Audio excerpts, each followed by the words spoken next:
হিসাব বহির্ভূতভাবে টাকা নেন, বাণিজ্য করেন, সেটার বিরুদ্ধে আমার লড়াই আছে, সেটার বিরুদ্ধে আমার নিজের হলে আন্দোলন আছে। বিশ্ববিদ্যালয়ে যেটাকে একটা মবের আখড়া বানানোর জন্য আয়োজন করা হয়েছে এবং বারবার প্রশাসন সেটা নিয়ন্ত্রণ করতে ব্যর্থ হচ্ছে, ভাস্কর্যকে মূর্তি বলে ট্যাগিং করে এখানে ভাঙচুর করার রাজনীতিটা করার চেষ্টা করেন, আমি তাদের বিরুদ্ধে লড়াই করবো। যে তারা এখানে পিপিপি ঢোকাবেন, তারা এখানে পিপিআই ঢোকাবেন, অর্থাৎ পাবলিক বিশ্ববিদ্যালয়ে আপনারা হচ্ছে প্রাইভেটাইজেশনের যে প্রকল্প সেগুলোকে ঢোকানোর চেষ্টা করবেন।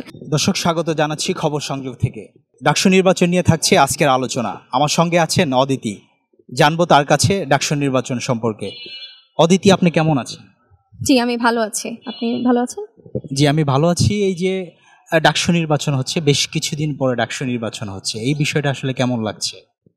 না, অবশ্যই নির্বাচন তো আসলে আমাদের বাংলাদেশের মানুষের জন্য এক ধরনের অমাবস্যার চাঁদ করে ফেলা হয়েছিল। সে জায়গাটাকে ভেঙে দিয়ে 6 বছর পরে যখন বিশ্ববিদ্যালয় নির্বাচনের আয়োজনটা হচ্ছে, সেটা তো গুরুত্বপূর্ণ। সেটা অনেকের মধ্যে এই সময়ে এসে আরও ধরেন যখন সবাই প্রচারণায় ব্যস্ত, তখন কিন্তু হলের প্রত্যেকটা রুমে রুমে একটা উৎসব মুখর সময় চলছে। এবং সবথেকে বড় বিষয় যে এই আয়োজনটা করার মধ্য দিয়ে প্রত্যেকটা কোনায় কোনায় হচ্ছে ছাত্রছাত্রীদের মধ্যে রাজনীতি নিয়ে আলোচনা করার স্পেয়ারটা তৈরি হয়েছে। সেটা সেই জায়গা থেকে এটা অবশ্যই ভালো উদ্যোগ। আপনি কোন প্যানেল থেকে লড়ছেন এবং কি পদে লড়ছেন, আপনি যদি একটু পরিচয় করিয়ে দিতেন আপনার প্যানেল। আমার নাম অদিতি ইসলাম, এই দর্শন বিভাগে পড়াশোনা করছি। আমার প্যানেলের নাম হচ্ছে অপরাজেয় 71 অদম্য 24। আমি এই প্যানেল থেকে কেন্দ্রীয় সংসদে সহসাধারণ সম্পাদক এজিএস হিসেবে প্রতিদ্বন্দ্বিতা করছি। আমার ব্যালট নম্বর 1। আর আমাদের এই প্যানেলের নামকরণ দেখেই আপনারা বুঝেছেন যে আমাদের এই নির্বাচনে অংশগ্রহণ করার যে ভিশন, যেই জায়গাটা, সেই ঐক্যমত্যের জায়গাটা আসলে কি। আপনাকে আসলে কেন ভোট দিবে, আপনি শিক্ষার্থীদের জন্য কি করবেন? দেখেন, আমার বিশ্ববিদ্যালয়ে যেহেতু আমি পড়াশোনাটা করি, সে কারণে বিশ্ববিদ্যালয়ের প্রতি আমার কিছু দায় আছে। আমি যেই হলটায় থাকি, সেই হলের প্রত্যেকটা ইট পাথরের প্রতি আমার দায় আছে। আমার দায়টা কি? আমার দায়টা হচ্ছে এই বিশ্ববিদ্যালয়ের যেই ছাত্রছাত্রীরা আছেন, যেই শিক্ষকেরা আছেন, যেই কর্মচারীরা আছেন, অর্থাৎ এই বিশ্ববিদ্যালয়ের শিক্ষার সাথে সংশ্লিষ্ট প্রত্যেক অংশীজন এবং এই বিশ্ববিদ্যালয়ের প্রত্যেক অবকাঠামো, বিশ্ববিদ্যালয়ের প্রত্যেকটি পলিটিক্যাল ক্রাইসিস, একাডেমিক ক্রাইসিস, হল ক্রাইসিস থেকে শুরু করে কালচারাল যে ক্রাইসিস, প্রত্যেকটা ক্রাইসিসের জন্য আমার সামর্থ্য, আমার শক্তি অনুযায়ী যে ভূমিকা রাখা দরকার, আমি সেটা করব। এখন আমি সেই জায়গা থেকে সর্বপ্রথম যেটা বলবো যে আমাদের আসলে যদি এই ক্রাইসিসগুলোকে আমি 4 ভাগে ভাগ করি, যে পলিটিক্যাল, একাডেমিক, হল অ্যান্ড কালচারাল ক্রাইসিস, আসলে সেটা হিউজ। আমার পক্ষে এত বড় ক্রাইসিস তো আসলে সফল 1 বছরে যদি আমি নির্বাচিত হই, সেটা নিরসন করা সম্ভব না। আমি কয়েকটা কাজ আমি করতে পারবো এবং যেটা আমি করতে পারবো সেটার আমি অঙ্গীকারনামা দিচ্ছি। সেটা কি? যে বিশ্ববিদ্যালয়ে আমাদের যে পরিবেশ, আমি যদি বলি পলিটিক্যাল ক্রাইসিসগত যে জায়গাগুলো আছে, আমরা দেখেছি যে গণঅভ্যুত্থানের পরে এখানে বিভিন্ন রকম বাংলাদেশের চেতনার সাথে, বাংলাদেশের জন্মের সাথে সাংঘর্ষিক যে রাজনৈতিক নেতৃবৃন্দ, তারা এখানে রাজনীতি করার স্পেস পাচ্ছেন। এবং তার সাথে সাথে যেটা তৈরি হচ্ছে যে আমাদের রাষ্ট্রের যে আইন শৃঙ্খলা নিরাপত্তার যেই দুর্বলতা, সেটার কারণে বিশ্ববিদ্যালয়েও কিন্তু আমরা দেখেছি আমাদের যে নারী শিক্ষার্থীরা বিশেষত, তারা কিন্তু এখানে একটা মবক্রেসির মধ্যে তাদের চলাফেরাটা করছেন। প্রত্যেকটা শিক্ষার্থী কোনো না কোনো দিন, কোনো না কোনোভাবে কারোর দ্বারা হেনস্থার শিকার হচ্ছেন, সেটা অনলাইনে হোক, সেটা অফলাইনে হোক। আমার প্রথম কাজ থাকবে হচ্ছে এই যে বিশ্ববিদ্যালয়ে যেটাকে একটা মবের আখড়া বানানোর জন্য আয়োজন করা হয়েছে এবং বারবার প্রশাসন সেটা নিয়ন্ত্রণ করতে ব্যর্থ হচ্ছে, সেই জায়গায় কাজ করা। অর্থাৎ এখানে এই বিশ্ববিদ্যালয়ের যেই আমি বলি শিক্ষার গণতান্ত্রিক পরিবেশ, অর্থাৎ একটা এডুকেশনের স্ফিয়ারে যেই ডেমোক্রেটিক সিচুয়েশনটা আমার ক্রিয়েট করা দরকার, সেটার জন্য আমার কাজ করা দরকার। সেটার জন্য আমি হলগুলোতে, ফ্যাকাল্টিগুলোতে যেই মনিটরিং সেল করা, নিপীড়ন বিরোধী সেল করা, সেগুলোর দাবি নিয়ে আমি কাজ করব। সেটাই আমার ইশতেহার, প্রথম ইশতেহার। অর্থাৎ নিরাপত্তা নিয়েই কাজ করাটা আমার প্রথম জায়গা। এরপরে আমার জায়গাটা হচ্ছে আবাসনের জায়গা। এবং আপনারা, এটা শুধু আমরাই না, অপরাপর অন্য প্যানেলগুলো একই কথা বলছে যে আবাসন আবাসন আবাসন এবং আবাসনের সংকটটা এখানে প্রচুর। ফলে সেই আবাসন সংকটের জায়গা থেকে আমি বলছি না যে আমি 13টা হলের আবাসন সংকট সব একই সাথে সম্পন্ন করে ফেলবো, কিন্তু সই হলের ইন্টারনাল যে ক্রাইসিসগুলো আছে, যেগুলো একটা হয় যে প্রাইমারি ক্রাইসিস, একটা হচ্ছে সেকেন্ডারি ক্রাইসিস, যেগুলো আমার একদম প্রাইমারি ক্রাইসিস, খাবারের মান ঠিক করা, এখানে হচ্ছে যে সিট বাড়ানো, হলের আয়তন বৃদ্ধি করা, সেগুলোর যে প্রাইমারি ক্রাইসিস, সেগুলো নিয়ে আমি অবশ্যই কাজ করতে পারবো। সেগুলোর জন্য যে অর্থায়নের যে প্রশ্ন, যে বিশ্ববিদ্যালয়ের বাজেট বরাদ্দ কমিয়ে দেওয়ার যে জায়গাটা, আমি সেই কাজটা আদায় করতে পারবো। যে রাষ্ট্র এখানে অভ্যন্তরীণ আয়ের উৎসের নাম করে বিভাগগুলোতে, হলগুলোতে নামে বেনামে শিক্ষার্থীদের কাছ থেকে যে টাকা উত্তোলন করেন, সিট নিয়ে বাণিজ্য করেন, গণরুমকে জিইয়ে রেখে স্টুডেন্টের কাছে তাদের রাইটকে বিনামূল্যে না দিয়ে তার কাছ থেকে হিসাব বহির্ভূত হয়ে টাকা নেন, বাণিজ্য করেন, সেটার বিরুদ্ধে আমার লড়াই আছে, সেটার বিরুদ্ধে আমার নিজের হলে আন্দোলন আছে, আমার নিজের কাজ আছে। সেটার প্রেক্ষিতে আমি মনে করি যে শুধু আমার নিজের হল না, অপরাপর বাকি যেই হলগুলোতে গণরুম এক্সিস্ট করিয়ে সিট বাণিজ্য করা হচ্ছে সেইটার বিরুদ্ধে আমি কাজ করতে পারবো, সেটা বন্ধ করতে পারবো। এবং প্রত্যেক শিক্ষার্থী প্রথম বর্ষেই যেন প্রশাসনের উদ্যোগে, কোনো ছাত্র সংগঠন না, কোনো ব্যক্তি না, কোনো মাল্টিন্যাশনাল কোম্পানির স্পন্সরশিপে না, প্রশাসন নিজের উদ্যোগে নিজের অর্থায়নে সিট বাড়াবে প্রথম বর্ষের শিক্ষার্থীকে, তার যে বৈধ সিট, তার যে একটা বেড, একটা পড়ার টেবিল, সেটা নিশ্চিত করবে। সেই যে জায়গাটা, সেই যে আন্দোলনটা, সেই যে সেটা কার্যকর করার যে জায়গাটা, সেটা আমি অবশ্যই করতে পারবো।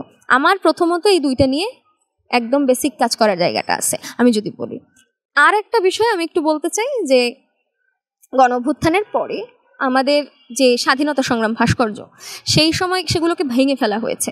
সেগুলোকে সংস্কার করার জন্য আমরা দফায় দফায় এই প্রশাসনকে দাবি জানিয়েছি, কথা বলেছি, কেউ কেউ স্মারকলিপি দিয়েছেন, কিন্তু এই প্রশাসন কোনো এক অজ্ঞাত কারণে সেগুলোকে আমলে নেন নাই। আমি যদি নির্বাচিত হই তাহলে এখানে শিল্প এবং সংস্কৃতির প্রতি, পারফর্মিং আর্টসের শিক্ষার্থীদের প্রতি যে হীন দৃষ্টি দিয়ে যারা দেখেন, যারা বিভিন্ন বুলিং করেন, যারা শিল্পের প্রতি আক্রমণ করার চেষ্টা করেন, যারা এখানে সংস্কৃতি চর্চার প্রতি আক্রমণ করার চেষ্টা করেন, যারা এখানে ভাস্কর্যকে মূর্তি বলে ট্যাগিং করে এখানে ভাঙচুর করার রাজনীতিটা করার চেষ্টা করেন, আমি তাদের বিরুদ্ধে লড়াই করব। এবং এই যে আমাদের স্বাধীনতা সংগ্রাম ভাস্কর্য, যেটা শামীম শিকদার নির্মাণ করেছিলেন, সেগুলোকে আমি সংস্কারের জন্য এখানে চাপ প্রয়োগ করবো, প্রশাসন কর্তৃক সেটা আমি সংস্কার করাবো। এবং যেখানে যেখানে হলগুলোতে মোরাল পুলিশিং করা ব্যক্তিবর্গ উপস্থিত থাকবেন, তাদের বিরুদ্ধে আমি আইনি যে পদক্ষেপ সেটা নিতে আমি এক কদমও পিছপা হব না, বরং সেটা কার্যকর যেন হয়, সেটার যে বৈধ প্রক্রিয়া, সেটার যে লফুল যে স্টেপস, সেগুলো আমি নেওয়ার জন্য প্রশাসনকে চাপ দিব। হলে মনিটরিং সেল চালু করব এবং ক্যাম্পাসে, বিভাগে, ফ্যাকাল্টিতে প্রত্যেকটা জায়গায় নিপীড়ন বিরোধী যে হল মনিটরিং সেল, সেগুলো আমি চালু করবো। সেটাই। আমরা তো শুনলাম যে নির্বাচিত হওয়ার পরে আপনার যে স্বপ্নগুলো, সেটা আসলে এ পর্যন্ত শিক্ষার্থীদের জন্য আপনি কি কি লড়াই করেছেন, আপনার মুখ থেকে যদি আমরা একটু শুনি। আমার রাজনীতির যাত্রাপথটা আসলে আজকে না, আমি যখন কলেজে ইন্টারমিডিয়েটে পড়ছি ফার্স্ট ইয়ারে, তখন থেকে আসলে আমার রাজনীতির যাত্রা। অর্থাৎ আমার যাত্রাটাই শুরু হয়েছে একটা নিপীড়নের বিরুদ্ধে আন্দোলনে যোগ দিয়ে। যখন 2020 সালে ধর্ষণ এবং বিচারহীনতার বিরুদ্ধে বাংলাদেশ এই প্ল্যাটফর্মটা গঠিত হয়, আমি সেই আন্দোলনের মধ্য দিয়ে উঠে আসা মানুষ। ফলে এখানে আমার চোখের সামনে কাউকে নিপীড়ন করা হবে আর আমি সেটা বসে বসে হজম করব, তেমন মানুষ আমি না। কেউ যদি সেটা মনে করে থাকেন তাহলে সে খুব ভুল করছেন। ফলে সেইটার বিরুদ্ধে আমার আন্দোলন থাকবে। আমি এই ক্যাম্পাসে এসে আপনি দেখবেন যে গণ অভ্যুত্থানের আগেও আমি যখন ফার্স্ট ইয়ারে পড়ি 2022 সালে, তখন যারা যারা হলে থাকতেন আমার সহপাঠীরা, তাদেরকে নিয়ে আমি একটা হলের যে ক্যান্টিনের খাবারের মান, সেটা ঠিক করার জন্য একটা স্মারকলিপি দেওয়া এবং একটা মানববন্ধনের মতো করেছিলাম। সেটা হচ্ছে অপরাজেয় বাংলায়। আমি এবং অপরাপর আমার যে সহযোদ্ধা ভাই বোনেরা যারা আছেন, তারা সেখানে ছিলেন। সেই সময় আমরা দেখেছি যে ছাত্রলীগ থেকে ওই সময় এসে বারবার আমাদেরকে চেক করে যাচ্ছে, এরা কারা, এদের ছবি তোলো, এরা কি করছে, এদের সাথে কাদের যোগাযোগ আছে। আমরা কিন্তু সেগুলোকে আমলনামায় নেই, আমরা নেই। তো তাই আমরা কি টিকে আছি না? আমরা ঠিকই টিকে আছি। ছাত্রলীগ আজকে নাই। সেই আন্দোলনগুলো ছিল, আবাসিকের যে আন্দোলন, আবাসন সংকটের যে আন্দোলন, সেটা আমাদের ছিল। পাশাপাশি যেই কথাটা অপরাপর অনেক ছাত্র সংগঠনকে আমি বলতে শুনেছি, অনেক প্যানেলকে আমি বলতে শুনেছি, যে তারা বলছেন যে তারা এখানে পিপিপি ঢোকাবেন, তারা এখানে পিপিআই ঢোকাবেন। অর্থাৎ পাবলিক বিশ্ববিদ্যালয়ে আপনারা প্রাইভেটাইজেশনের যে প্রকল্প, সেগুলোকে ঢোকানোর চেষ্টা করবেন। সেইগুলোর বিরুদ্ধে যে আন্দোলন, সেগুলো আমরা করেছি। আমি সমাজতান্ত্রিক ছাত্র ফ্রন্ট করি। এই যে আইন বিভাগে এবং এফবিএসসি আপনারা খেয়াল করে দেখবেন, সান্ধ্যকালীন বাণিজ্যিক নাইট কোর্স করানো হয় এবং এটার মধ্য দিয়ে যেটা করা হয় যে একটা সার্টিফিকেট বিক্রি করা হয়। যেই সার্টিফিকেটটা এখানে কেউ যদি রেগুলার মাস্টার্স করে, সে যদি 5,000 টাকায় সে যদি সেটা কমপ্লিট করতে পারে, যে সেটা যদি সান্ধ্যকালীন নাইট কোর্স হয়, সেটা 15,000 টাকা, 20,000 টাকা, এরকম হিসাব বহির্ভূতভাবে একটা বাণিজ্য করার ক্ষেত্র তৈরি করা হয়েছে। এটা কোনো বিশ্ববিদ্যালয়ের কাজ না। বিশ্ববিদ্যালয়ের কাজ যেটা, যে সেখানে গবেষক তৈরি করবে, সেখানে সার্টিফিকেট বেচার বিপণী বিতান খুলে বসবেন না। সেইটার বিরুদ্ধে আমাদের যে আন্দোলন, অর্থাৎ শিক্ষাকে আমার টাকা যেমন, আমার শিক্ষার অধিকারও তেমন, এমন না করে একজন গরিব মানুষের ছেলে, একজন কৃষকের ছেলে যেন বিশ্ববিদ্যালয়ে এসে পড়াশোনাটা করতে পারে এবং তার কাছ থেকে তার মাথা ভেঙে যেন এই বিভাগ উন্নয়ন ফি, অমুক ফি, তমুক ফির নাম করে টাকা লুটপাট করতে না পারে, সেটার আন্দোলনটা আমার সবসময় ছিল।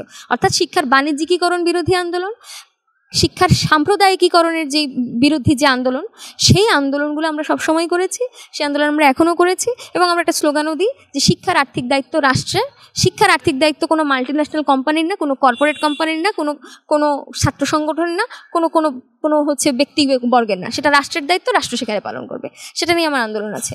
গণঅভ্যুত্থানের সময় আমি হচ্ছে শাহবাগে আমি আপনার চিনে থাকবেন, আমি স্লোগান দিতাম, আমাকে অনেকে স্লোগান কন্যা বলতেন।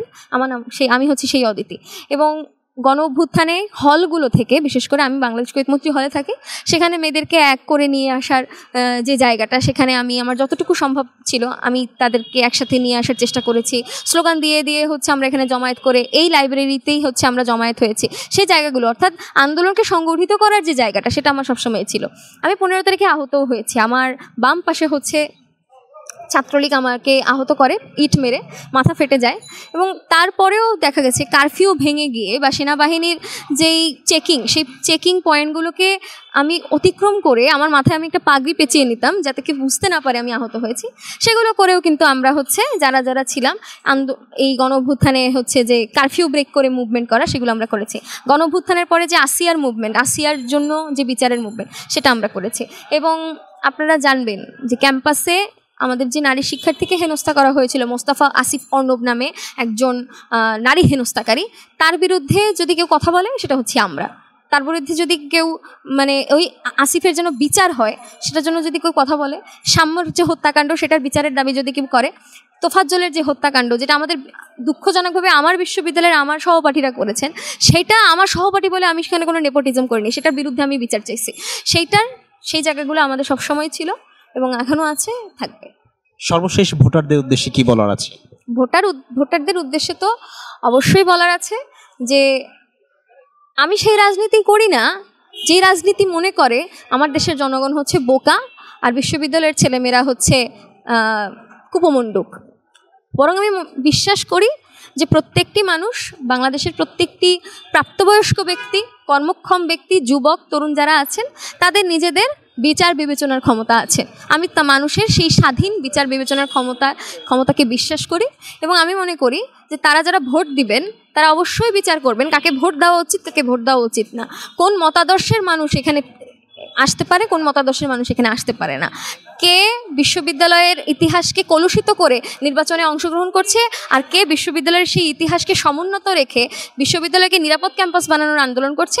সেই বিবেচনার করার জায়গাটা, সেটা বিচার করার জায়গাটা আমার বিশ্ববিদ্যালয়ের শিক্ষার্থীদের আছে, ভোটারদের আছে।